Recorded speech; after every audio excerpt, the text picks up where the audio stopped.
Good night, everybody, and welcome once again to another Line Vibe Live podcast. I'm your host, Yori Kemp, here from Nassau, Bahamas. Thank you for joining me again for another Line Vibe Live podcast. And we're broadcasting here, as I said, from Nassau, Bahamas. And thank you for joining us, please. Today is a good day. It's May 10th. Mother's Day is this Sunday coming up. I hope you hug your mother and you love her and you tell her how much you love her. And you give her lots of hugs and kisses this Mother's Day coming up on Sunday. That's going to be May 12th. So please, if you have not done so, please go and hug and kiss your mother and tell her how much you love her. To all the mothers out there, I want to wish you early Happy Mother's Day. And please stay with us for the rest of the show. And also, if you have not done so, please like, share, and subscribe to our Facebook, YouTube, and Twitch page. That's Line Vibe 77. That's Line Vibe 77 on Facebook, YouTube, and Twitch. And also, there's a donate link inside the description. And if you have not done so, please click like, share, and subscribe first, and then click the link in the description. It's a donate link, and it asks you to give anything that's within your heart to give to the Line Vibe Live podcast, okay? Whatever you feel is worthy for us, we will gladly accept and appreciate. Okay, let's get straight into the show, huh? We're going to start off with this thing that's going on in Guyana right now. Exxon is trying to screw up the oil mine they found in Guyana. Right now, less than a month after they found another oil well in Guyana off the coast of the Essequibo River, they're facing two legal battles and plus a temporary shutdown. The first legal battle is taking place against a tax agency in Guyana. Apparently, they falsified, or the tax agency is saying that Exxon falsified their records, their record of assets, so they could claim less tax. And so Guyana's tax agency said that the company's suppliers had mistakenly inflated the value of the oil well equipment by 200 times to about $12 billion of the value of the oil well equipment. Exxon's representatives claim it was a clerical mistake where the amount presented was in US dollars and not Guyanese dollars, and they made a correction to the system. However, this has not stopped the Commissioner General Godfrey Stacia of the Guyana Revenue Authority for issuing a summons against Exxon. So Exxon is going around falsifying documentation in Guyana and overinflating the amount of the oil well assets. That's stupid. And the second thing is that they're going into arbitration against Chevron. Okay, Chevron and Exxon, now they're going into arbitration over some disputed oil rights. And so that's going into arbitration sometime before the end of the year. Oh my goodness. Isn't that, is Exxon trying to screw it? Exxon had the free path. They were the clear-cut choice in Guyana for oil drilling and oil exploration. And they're trying to screw it up. I can't believe they're screwing it up. Could it be on purpose that they're doing it? They're trying to destabilize Guyana, because it's not the Guyanese authorities that's behind all this shenanigans, it's Exxon. And you're going to be careful of these multinational corporations as well, too, because we think that because they're operating across the world that they're on the up and up, but sometimes the people behind these companies are too big to fail. They can do the most egregious things and get away with it. So Guyana got to be very careful with dealing with these large multinational corporations like Exxon. Okay? They're not above, destabilizing Guyana for whatever which reason. Okay? And Dr. Irfan Ali should be very careful of that. But I guess Exxon is the gold standard in oil exploration. And this is why I think, too, that not all the time these large multinational corporations are the best fit. Sometimes you may take a smaller company, a smaller oil well drilling company, even though they may have a reputational issue in terms of not being as well known as Exxon, but they may give you a better deal and a fairer deal than what Exxon is giving you. Because right now, Exxon is screwing you right over. They've gotten involved in two legal battles, and plus against the tax commissioner. Come on, man. And plus now they're going through a temporary shutdown of their oil exploration for a short time to deal with some other issues that's going on inside Exxon and Guyana. So what is all this for? Is Exxon intentionally screwing this up? It seems to be. It seems to be, man. So we got to be very careful now when we deal with these multinational corporations in Guyana, with Exxon in particular. And right now we have Venezuela still wanting the Essequibo part of what they think is Venezuela. And so now we have Exxon drilling right next to the Essequibo border, creating even more tensions and problems. Guyana doesn't need this. They just now found the oil. They don't need this. They don't need to be another statistic in the historical record books of being a country that has natural resources and screwed it up. And this time we're seeing it right now in real life. Exxon is just screwing it up. How could you misrepresent the oil assets and claim it was a clerical error? How could you do that? How you've been doing business in Guyana for the past 2 years now? How could you now not know that they denominate Guyanese dollars? Why would you be having an arbitration issue now with Chevron, your competitor? Why are you going through this? Why are you doing this to Guyana? Now we see where it's all happening right now, so we got to be very careful. I'm going to watch that story very closely. It's inside the Caribbean Magazine Plus as well, so you can read all what's happening in Guyana with regard to Exxon and their legal battles, and plus that temporary shutdown right there in the Caribbean Magazine Plus. We got it for you right there. We also have senior Caribbean journalist, Dr. Claire Grant, saying that, you know, Caribbean media houses are under attack. They've been suffering arson, drive-by shootings and things of that nature. The journalists are under attack in the Caribbean for doing their job. And she's basing that on Haiti. Yes, there's some issues in Haiti. They had several journalists that were killed in Haiti, actually, over the last 2 years or so, after the country's been in utter chaos. And we have some other people as well around the region that are having issues with the media. And we're only trying to do our jobs, you know. We're only trying to do our job. We're only talking to the people. You know, we're only presenting what you give us. And people don't realize that. We only report what you say. We don't fix it up. And if we fix it up, we get called for libel and slander. And we're caught lying, and we're charged for that. And if any journalists out there doing that, please, by all means, go ahead and do so. I don't mind that. But to shoot a journalist for reporting the facts is just outrageous, man. That shows you how dark this world really is sometimes. How dark these Caribbean countries get at times as well. I've been watching in Dominica in particular.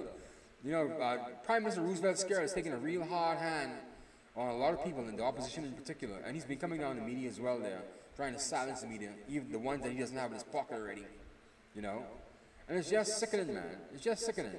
I mean, we have to take our lives in our own hands. People don't realize the kind of work journalists do, you know. They think we just sit behind a desk, we just type with our fingers. No. Can you imagine, even on the soft end of it, we're not even talking about going into national storms and national disasters and speaking to victims at a murder event, or even sometimes reporting from a live war zone. You know, people think that talking to average everyday people is easy. That's not easy, you know. That's not an easy job. It's draining and it's taxing. It takes a lot out of your spirit. And you could talk to somebody, I've been there, you could talk to somebody for 20 minutes. And I'll get a lick of information out of them. Yes, talking. A bunch of narcissists and psychopaths, right? And you talk to them for over 20 minutes. And you realize when you go through the tape, they've told you absolutely nothing. What a waste of time. Just to hear them blather on. I cut those people off quickly, man. I'm so pissed. Like, seriously, man. I'm serious, man.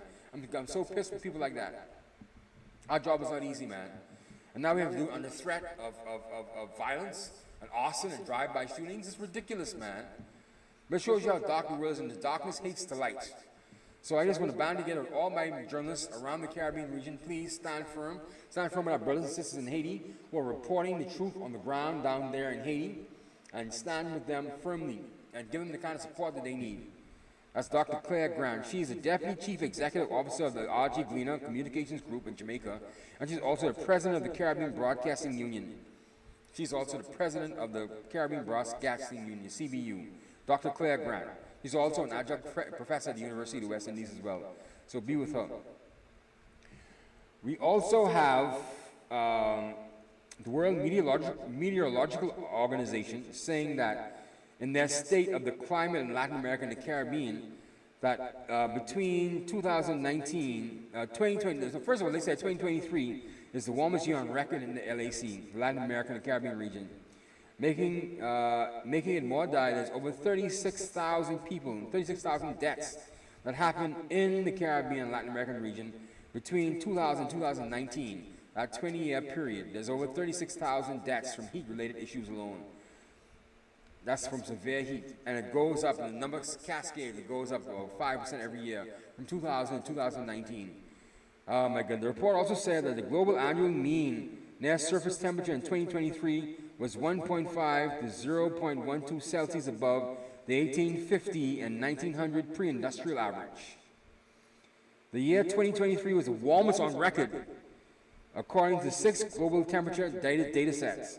The past 9 years, 2015 to 2023, were the 9 warmest years on record of all these data sets. So the world is getting warmer. It just keeps on cascading up and up and up. It gets warmer and warmer every year. And this year, the summer's kicked off already, man. It's the early part of May, and it's really warm. It feels like July, man. Gotta get your air conditioning done. I gotta get my AC gas up now, actually, now as we speak. So yeah, that's the World Meteorological Organization saying that 2023 was the warmest year on record, and that 36,000 plus people died between 2000 and 2019 from heat-related issues, from excess heat, due to excess heat. That's what they said, excess heat.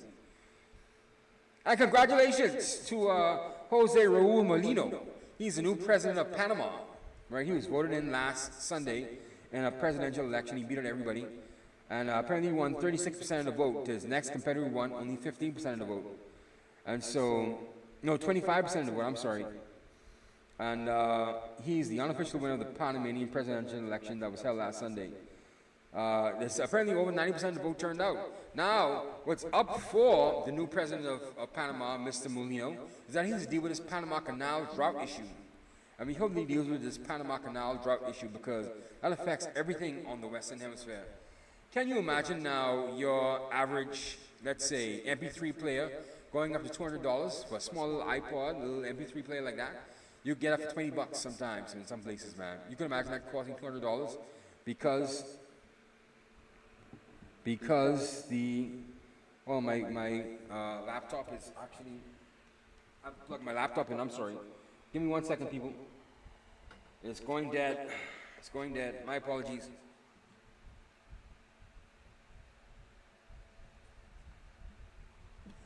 There you go. It nearly went off. I forgot I didn't plug it in. Can you imagine now the average MP3 player or your average plastic cup that used to cost you like 50 cents going up to like $5 because the Panama Canal is not bringing in goods and is actually causing a backup in the shipping lanes? Can you imagine that? It's important that he deals with this drought. He needs to find a solution. He needs to bring in engineers from around the world to find how we could flood the Panama Canal on a regular basis year-round. We have enough people, but I guess the water is a finite resource. And I didn't know until I started to do research on the Panama Canal was that it's filled with fresh water. I thought it was salt water. I thought it was a saltwater canal. No, it's filled with fresh water from a nearby lake that floods into the Panama Canal. I did not know that. That's my ignorance. So, as I say, I'm not the person that would be able to speak to the engineering issues, but maybe President Molino could find the engineers to figure out the Panama Canal situation because the world depends on that. At least the Western Hemisphere depends on the Panama Canal significantly. And also, we have latest news right now. We have CARICOM countries now officially recognizing Palestine as a state. We have Barbados, Jamaica, and Trinidad and Tobago recognizing Palestine as a state. And we also have now Antigua and Barbuda now joining in chorus, and the Bahamas joining in chorus. Way to go for them to fuck things up for themselves. These fucking morons. They're a bunch of morons, aren't they? Oh my goodness. It's like they get on the first bandwagon and jump in because everyone's hooping and hollering about it. They're so goddamn stupid, man. Listen, man. The Jewish people hold all the money in the world. Don't mind China with U.S. debt. You can only go to China for so much. And I'll tell you why you wouldn't want to go to China after you piss off the Jews, right? The Jews are behind Goldman Sachs and every investment bank in the United States and in Europe. You want to piss them off by claiming Palestine as a state? So how are you going to get finance, you idiot? How are you going to get financing? How are you going? Where are you going? What bank are you going to go to give you that kind of credit? Okay, you go back to the Chinese now, and right now the U.S. and China they are going to be locked in a war within the next few years, and they're going to ask you to pick sides. You're going to pick sides with China?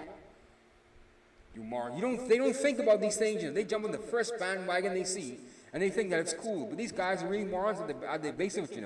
I shouldn't call them morons. I'm sorry.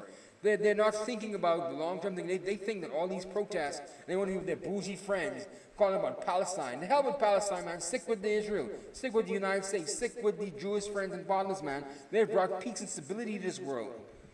Jump on Palestine? Palestine? The Muslims who still enslave black people?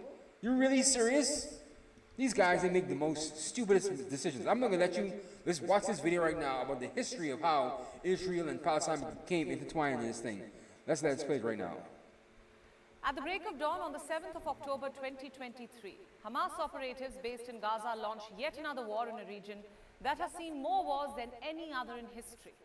Using a massive barrage of thousands of rockets and using technology and aggressive tactics, they broke through the heavily protected border into Israel. They hit military targets. What stunned Israel and shocked the world was their attack against civilians in communities and at a music festival where thousands had gathered. The body count is still rising, but thousands were killed. Hamas took more than 150 people, both civilians and soldiers, hostage, including foreigners visiting Israel. Also, people of at least 36 nationalities are dead or missing. Hamas, locked in one of the world's most impoverished regions, has never hidden its militant intentions. But so far, it has also been careful enough never to overestimate its ability against one of the world's most feared militaries. Why did it attack now? The answer is a complex mix of history, geography, religion, people, power, and politics. We are here to simplify it for you. My name is Priyanka Sharma, and this is Gravitas Plus. For more than 1,000 years across Christian Europe, Jews have been persecuted for their alleged role in the crucifixion of Jesus Christ, the God and the prophet of Christianity. They were consigned to ghettos. In many European empires and countries, they were banned from owning property and faced discriminatory laws. They were economically marginalized and socially outcast. By the late 19th century, a lingering aspiration for a Jewish homeland in which a persecuted people could find security and safety began to grow into an effective political movement. The Jewish leaders identified their old habitat with their holy city of Jerusalem as the epicenter, as the new promised land. The stretch of land located between Lebanon, Syria, Transjordan, and Egypt. This was once home to the kingdom of ancient Israel and the kingdom of Judah. It was a land from which they had been often driven out and often returned. Their history includes the memory of Jewish people enslaved by the pharaohs of Egypt and their return under the leadership of Moses. Jews were first driven out from the kingdom of Israel around 732 BC by the Neo-Assyrian Empire. Then from the kingdom of Judah during the Babylonian captivity in 597 BC. The Roman Empire was their next overlord. In 66 CE, the Judean population rebelled against the Roman Empire, a brave uprising that was crushed with unsentimental ferocity by the Romans, culminating in the destruction of Jerusalem in 70 CE. In 132 CE, there was the Bar Kokhba revolt. Simon Bar Kokhba was a Jewish military leader. Under him, the Jews of Judea rebelled against the Roman Empire. The fighting went on for 4 years, at the end of which the Jews were forbidden access to Jerusalem. The Romans renamed the region Syria Palestina. The Jewish people spread across a wide diaspora, unable to find their center of political gravity. The rise of Arab empires brought the region under the rule of Damascus and Baghdad.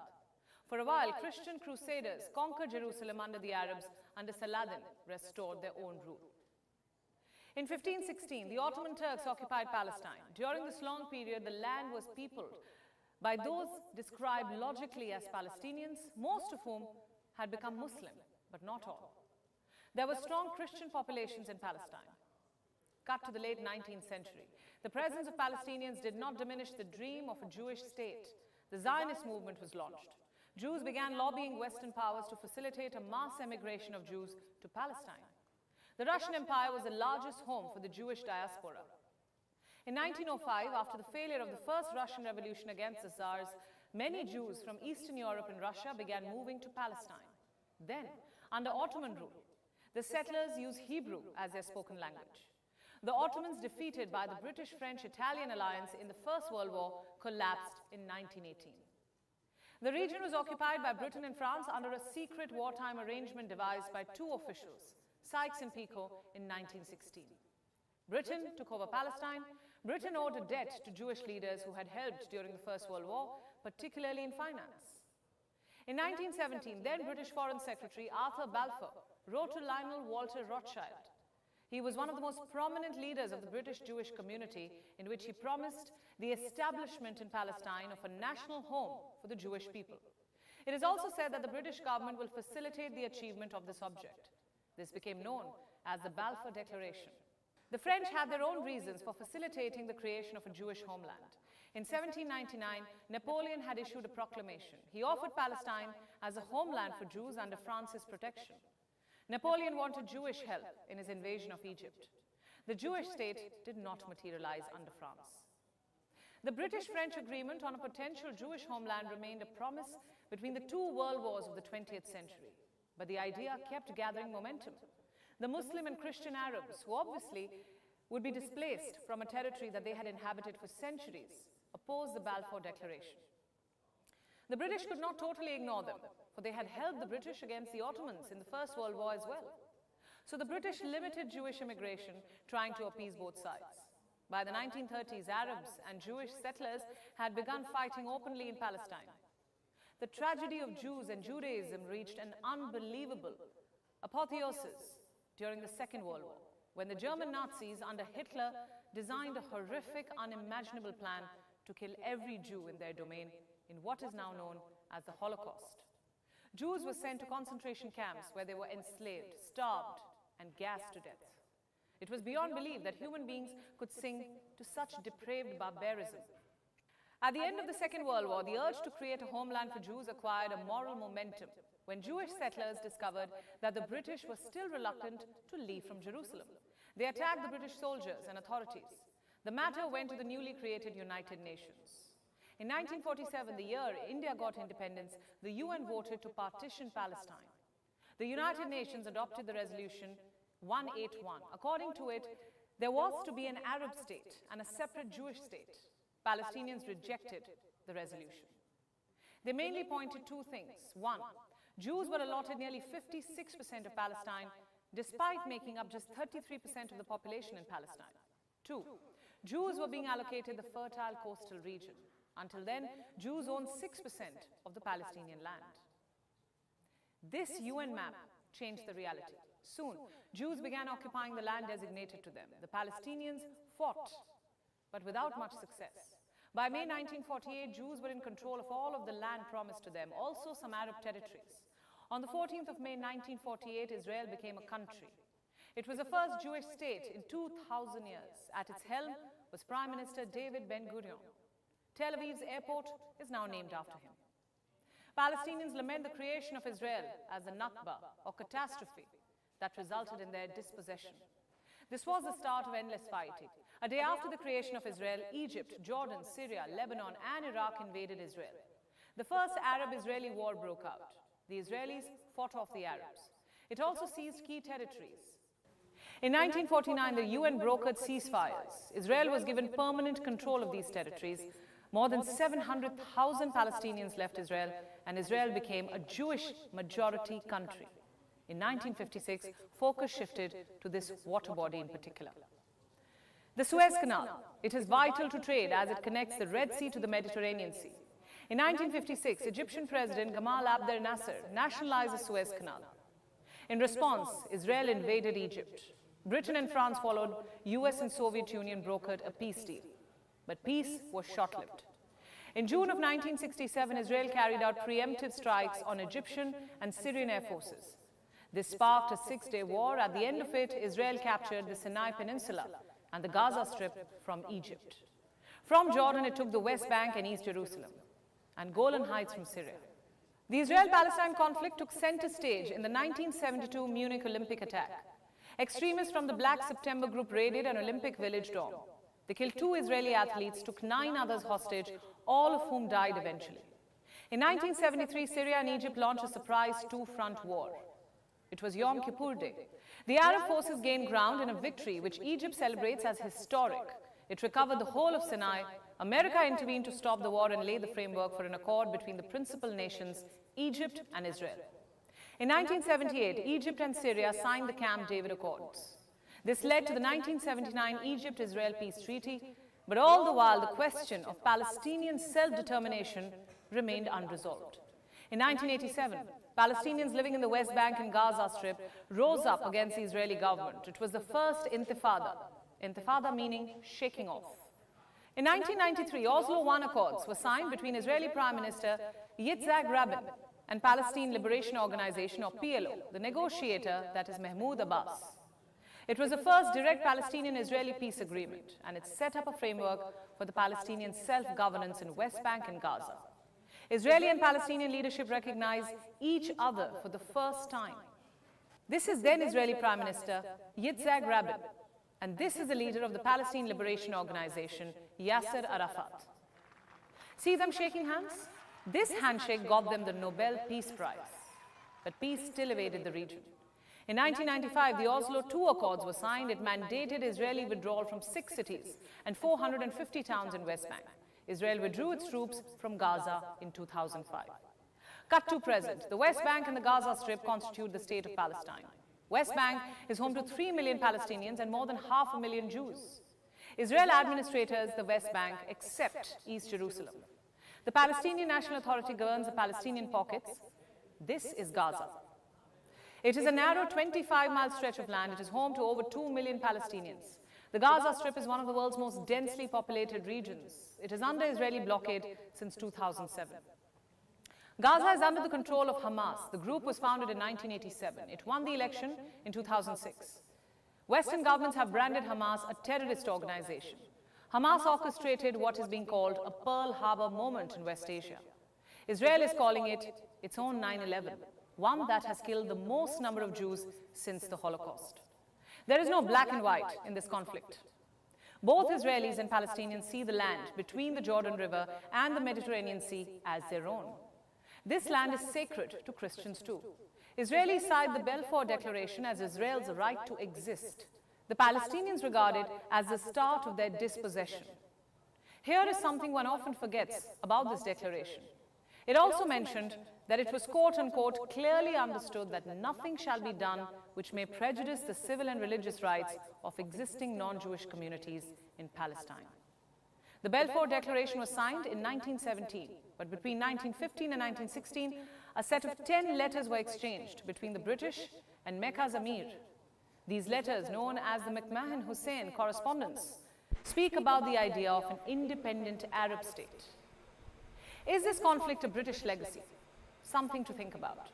Here's something else. Why does a sustainable solution evade the region? Despite years of diplomacy, issues remain. Number one, the two-state solution. Hamas rejects it. Israel says a Palestinian state must be demilitarized. Number two, Jerusalem. Palestinians want East Jerusalem to be the capital of their state. Israel says Jerusalem should remain its eternal capital. 3. Refugees. Before this war, more than 5.6 million Palestinian refugees were living in Jordan, Lebanon, Syria, or in camps in Gaza and West Bank. Palestinians demand that the refugees be allowed to return to where their families lived before the 1948 war. Israel says any resettlement of Palestinian refugees must be outside its border.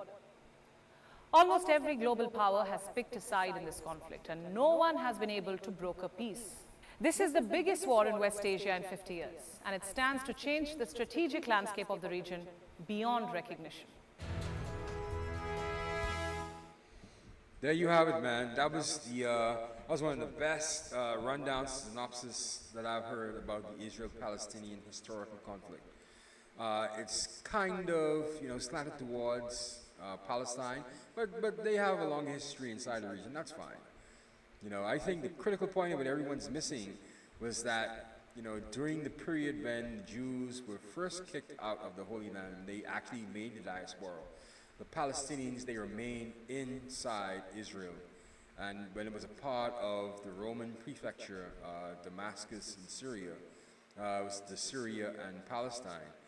That's when, things got really, really murky. And the Jewish diaspora, they went out all over the world until they came back in 1917 with the Balfour Declaration.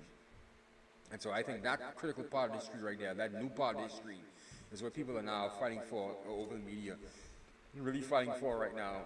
And so it's something that only can be solved with either what the Jews are doing now, the Israelis are doing now, the genocide of the Palestinian area, something that they were doing for years now, going back to King David time, when they were fighting the Philistines, or, the Israelis could back off from the Palestinian state and leave them alone by themselves.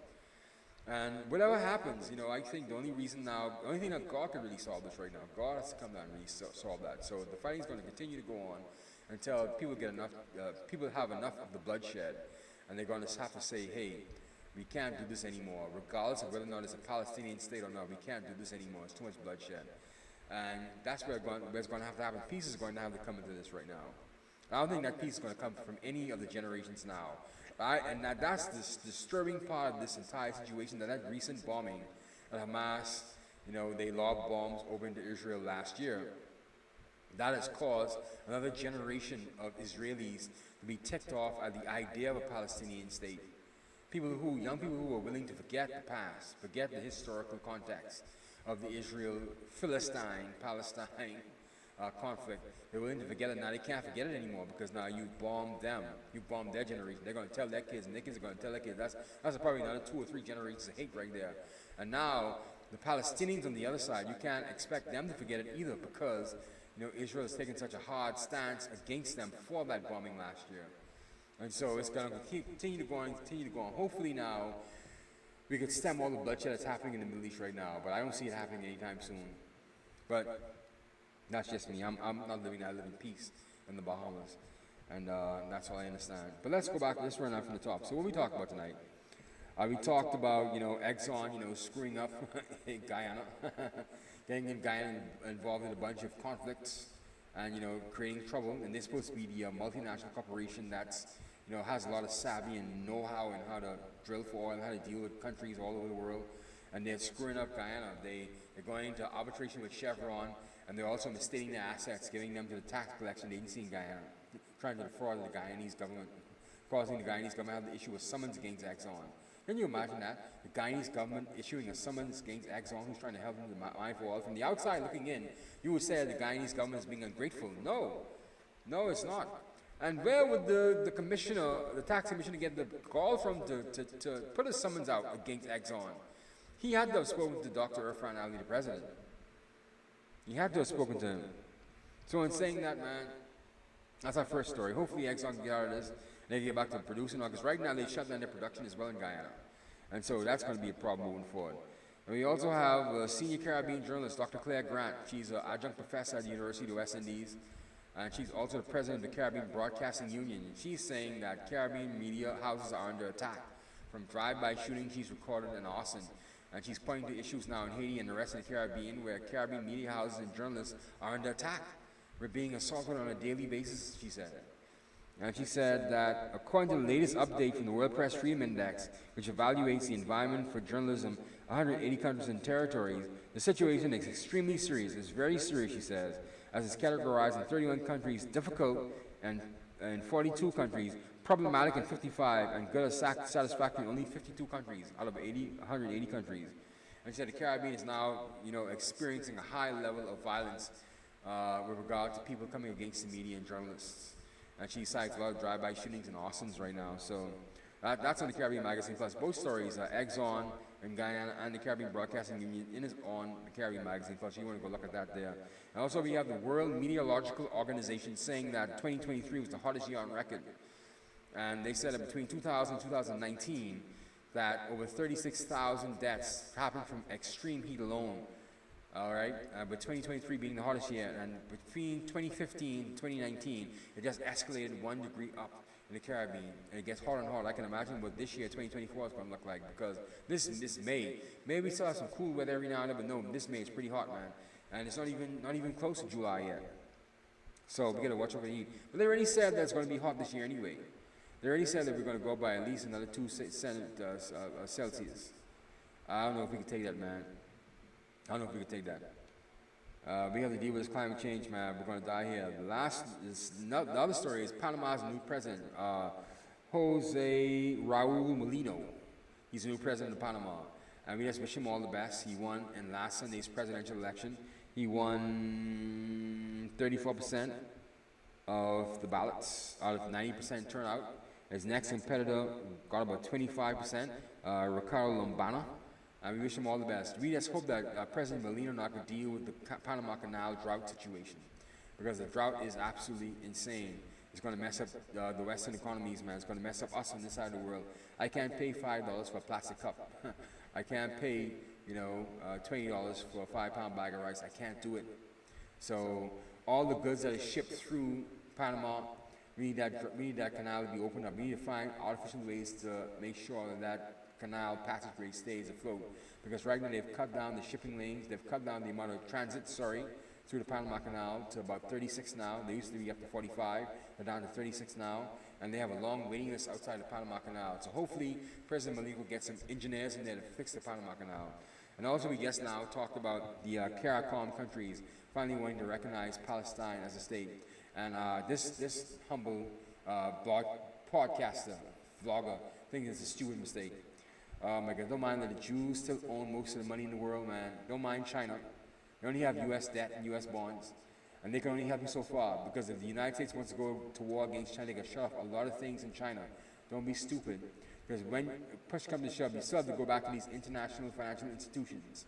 You still have to go back to the Goldman Sachs, the Citibanks, to do any kind of cross-border international large financial institutions and money transfers.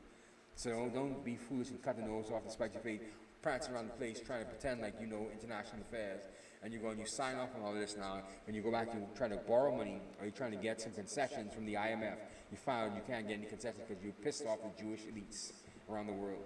It's a serious situation, man. People don't forget these things, so don't go around the place here being stupid. So that's the show here for tonight.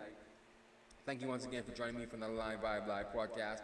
As said before, if you have not done so, please like, share, and subscribe to our Facebook and YouTube page and Twitch page. That's Live Vibe 77. That's Live Vibe 77 on Facebook, YouTube, and Twitch. And there's also a donate link inside the description. So if you have not done so, please click that donate link, and you give anything from $5 to $5,000. We would greatly appreciate it. So thank you for joining us again for another Live Vibe Live podcast. This is Yori Kemp signing off once again. Let's get out of here, people. It's a good show. I love this show. That was a very good show. Let's go here. Blah, blah, blah, blah, blah.